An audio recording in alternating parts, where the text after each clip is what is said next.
Assalamualaikum warahmatullahi wabarakatuh. Fungsi kekuasaan dalam Islam tidak terbatas pada mengangkat pemimpin dan para pejabat yang lain untuk menjalankan urusan-urusan rakyat secara umum. Tapi lebih dari itu, kekuasaan punya tanggung jawab untuk menjamin dunia dan akhirat rakyatnya dengan menjadikan kekuasaan sebagai sarana amar ma'ruf nahi munkar sebagaimana amanah dari Nabi kita Muhammad SAW. Ikhwata, terkadang kekuasaan itu bisa membutakan segalanya. Ketika pertikaian politik terjadi, simbol-simbol agama itu menjadi tidak berarti. Mereka semua berpegang pada pendirian kebenaran yang diyakini atas nama agama sekalipun. Hal seperti ini pernah menimpa umat Islam di mana pertentangan kekuasaan politik khalifah berdampak pada rusaknya simbol besar umat Islam, yakni Ka'bah terbakar pada musim haji. Peristiwa kelam ini akhwata terjadi 200 tahun sebelum tragedi pembantaian Mekah oleh kelompok Qoromita yang kemarin udah kita bahas. Apa yang menyebabkan Ka'bah menjadi korban di tengah konflik ini? Dan siapa saja kelompok-kelompok yang bertikai? Inilah yang akan kita bahas pada hari ini. 49 tahun sepeninggal Nabi kita Muhammad SAW, Ka'bah terbakar.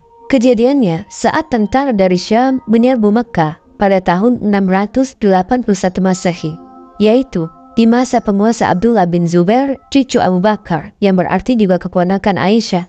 Hancurnya sebagian bangunan Ka'bah merupakan dampak dari konflik besar antara Abdullah bin Zubair dengan Khalifah Abdul Malik dari dinasti Umayyah. Kemelut politik yang berujung pada pertumpahan darah ini berakar dari kemarahan penduduk Mekah dan Madinah terhadap terbunuhnya Husain bin Ali dengan cara yang tragis di Karbala. Karbun Wabala, cucu Rasulullah, itu wafat dalam peperangan yang sungguh menyesakkan dada. Beliau dikhianati oleh orang-orang Kufah, Irak, yang ketika itu ingin membaiat Husain.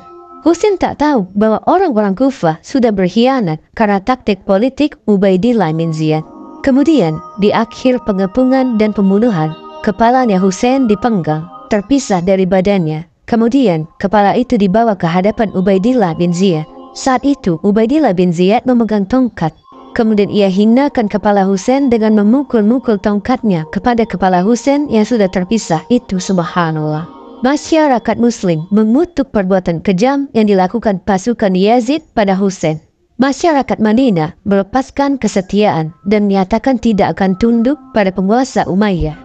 Gerakan anti Umayyah semakin mengkristal ketika mereka tahu bahwa Yazid menggemari minum-minuman keras dan tindakan melanggar syariat lain. Pada saat itu, belum ada mekanisme pemakzulan khalifah yang sikapnya menyimpang dari ajaran Islam. Tindakan penduduk Madinah yang hendak mencabut baiat membuat Khalifah Yazid itu meradang.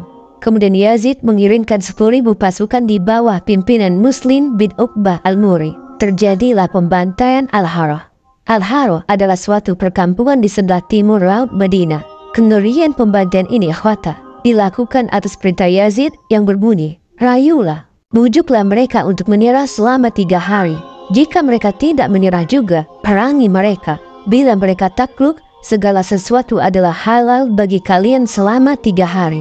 Rebutlah harta, hewan ternak, senjata dan pangan mereka untuk dinikmati para tentara. Jika lewat masa 3 hari, butakanlah mata mereka." Imam Suyuti dalam Tarikh Al-Khulafa menuliskan tentang peristiwa Al-Harah dengan kalimat, "Wallahi, demi Allah, hampir saja tidak ada satu pun yang selamat dari peristiwa itu. Sejumlah sahabat Rasulullah dibunuh, kota Madinah dihancurkan, 1.000 perawan dirusak kegadisannya. Peristiwa ini menimbulkan korban sebanyak 4.500 jiwa."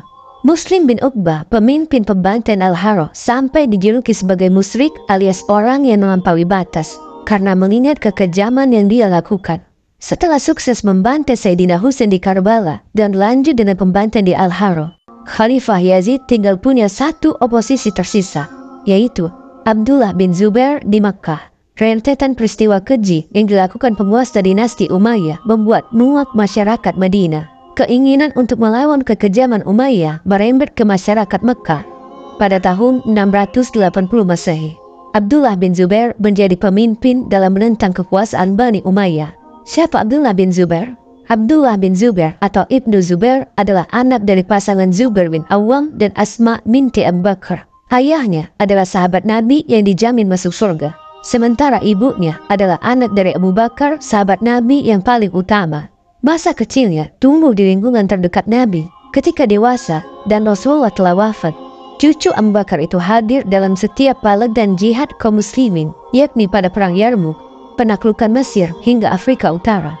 Maka tidak heran ketika muncul pertikaian antara penduduk Madinah dengan Bani Umayyah. Abdullah bin Zubair sudah menjadi tokoh senior. Penolakan Ibnu Zubair terhadap kekuasaan Yazid dibalas dengan mengirimkan tentara Bani Umayyah ke Makkah. Penguasa Umayyah berdalih mereka adalah pemberontak yang pantas dihabisi.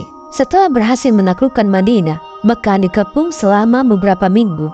Dalam pengepungan selama beberapa pekan itu, pihak Umayyah menggunakan ketapel untuk memperebut kota Makkah.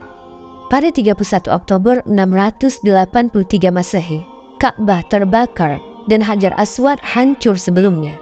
Hajar Aswad berbentuk batu besar utuh. Namun setelah peristiwa ini, Hajar Aswad hancur sehingga saat ini berbentuk pecahan. Sebagian berpendapat bahwa penyebab kebakaran dikarenakan lontaran ketapel pihak Umayyah, dan pengepungan berakhir setelah tersiar kabar bahwa Yazid meninggal. Wafatnya Yazid membuat kekosongan kepemimpinan umat Islam. Masyarakat Mekah dan Madinah kemudian bersumpah untuk mengangkat Abdullah bin Zubair sebagai khalifah. Dia juga mendapat dukungan dari penduduk Irak, sebagian besar Syam, serta sebagian Mesir. Pusat kekuasaannya berada di Mekah. Ketika Abdullah bin Zubair berkuasa, dia membangun ulang Ka'bah setelah kehancuran akibat serangan pasukan Yazid. Pembangunan Baitullah ini dilakukan sesuai dengan hadis Nabi yang diriwayatkan Aisyah. Nabi pernah hendak membangun ulang Ka'bah karena bentuknya sudah tidak sesuai lagi.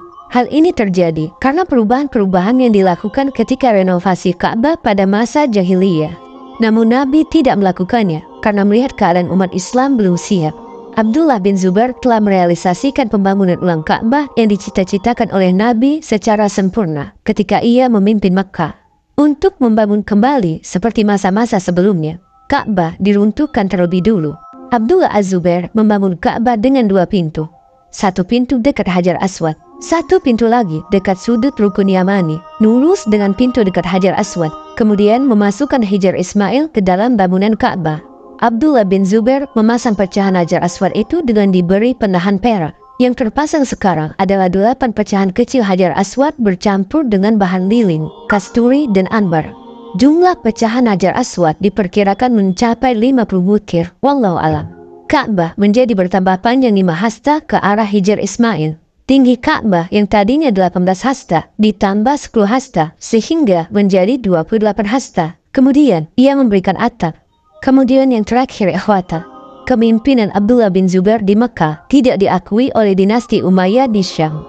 Bani Umayyah mengangkat Abdul Malik bin Marwan sebagai khalifah yang menggantikan Yazid bin Muawiyah. Maka terjadilah dualisme kepemimpinan umat Islam. Dalam suasana mencekam akibat ketegangan politik ini, muncullah sosok yang akan mengubah sejarah dengan catatan kelam bertintakan darah.